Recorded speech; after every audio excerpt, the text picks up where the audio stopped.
Ciao, bentornato! Nel video di oggi voglio riprendere un po' il discorso sulle specie vegetali e ti parlerò di una specie erbacea molto diffusa in tutto il mondo.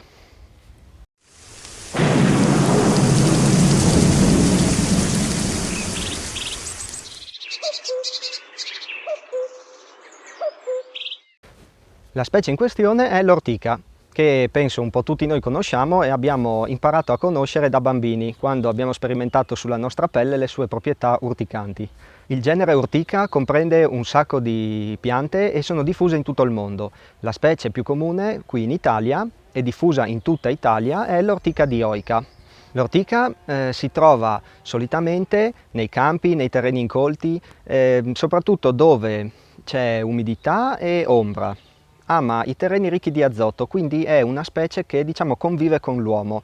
Difatti, se vai in montagna avrai notato che spesso nelle malghe abbandonate o dove ci sono le mucche e viene stivato il letame è pieno di ortiche perché appunto vogliono terreni ricchi di azoto.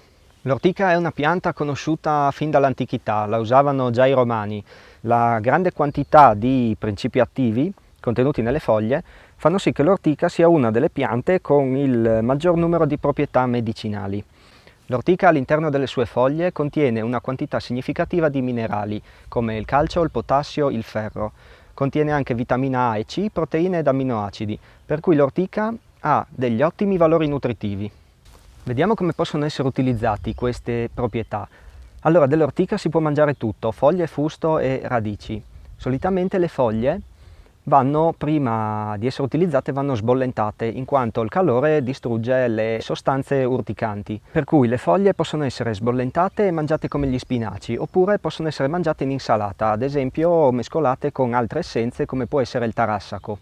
Oppure si possono fare delle frittate o dei risotti. Le foglie hanno un ottimo apporto di proteine, inoltre circa 100 grammi di foglie di ortica apportano 42 calorie.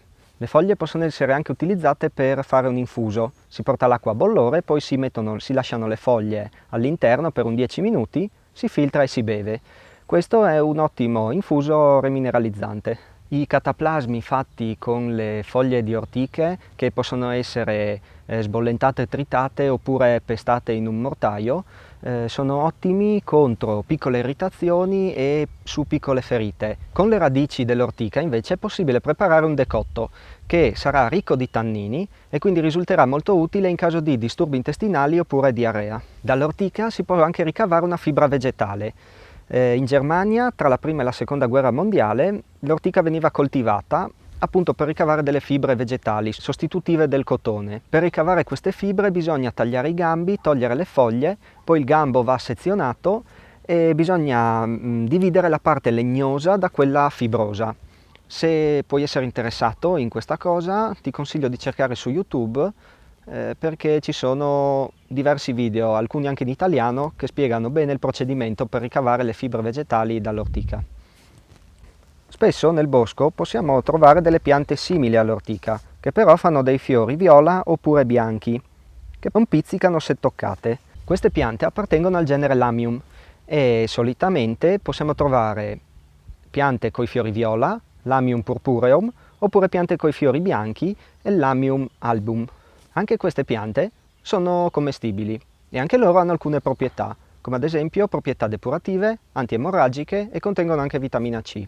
Si utilizzano soprattutto le foglie del Lamium, che possono essere sbollentate e mangiate come spinaci oppure crude in insalata. Bisogna solo stare attenti a non esagerare, in quanto il Lamium contiene delle saponine, che se mangiate in grosse quantità possono essere tossiche. Riprendendo il discorso sull'ortica, ti ho ricordato all'inizio del video, ma forse non serviva, che sono urticanti, hanno delle sostanze urticanti, soprattutto l'istamina e la serotonina, che sono degli agenti in grado di appunto provocare delle irritazioni una volta entrate in contatto con la nostra pelle. Cosa dobbiamo fare se malauguratamente tocchiamo un'ortica? Il primo consiglio che ti posso dare è quello di portare sempre con te una pomata per le punture degli insetti e contro le irritazioni dovute alle piante, ma se ne sei sprovvisto, innanzitutto è bene lavare la parte per togliere eventuali peletti rimasti con dell'acqua fredda. Inoltre l'acqua fredda, oltre a lavare via i residui, ti darà anche una sensazione di freschezza, quindi ti darà un leggero sollievo. Inoltre può essere utilizzata la nostra saliva. La nostra saliva è leggermente basica, quindi va a contrastare le sostanze chimiche dell'ortica che sono acide. Un altro rimedio lo si ottiene utilizzando bicarbonato ed acqua. Però se ci troviamo in natura e non abbiamo assolutamente niente, possiamo sfruttare una pianta che solitamente cresce vicino alle ortiche ed è la parietaria. Le foglie di Parietaria officinalis possono essere raccolte e usate direttamente come emolliente rinfrescante su dermatiti, piccole scottature e anche sulle irritazioni dovute all'ortica. Allora, pianta bonus all'interno del video ortica.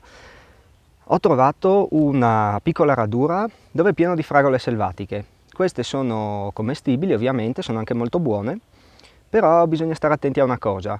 La fragola selvatica ha una pianta molto simile, che ora non mi ricordo il nome scientifico, lo scriverò qua sotto, ma il nome comune è falsa fragola, che non è tossica, però in grosse quantità è nociva, ci porta ad avere mal di pancia. Come si fa a riconoscere la fragola vera dalla falsa fragola? Attraverso 3 caratteristiche principalmente. La prima è il sapore del frutto. La fragola selvatica ha un buon sapore, mentre la falsa fragola non sa di niente, sa di acqua.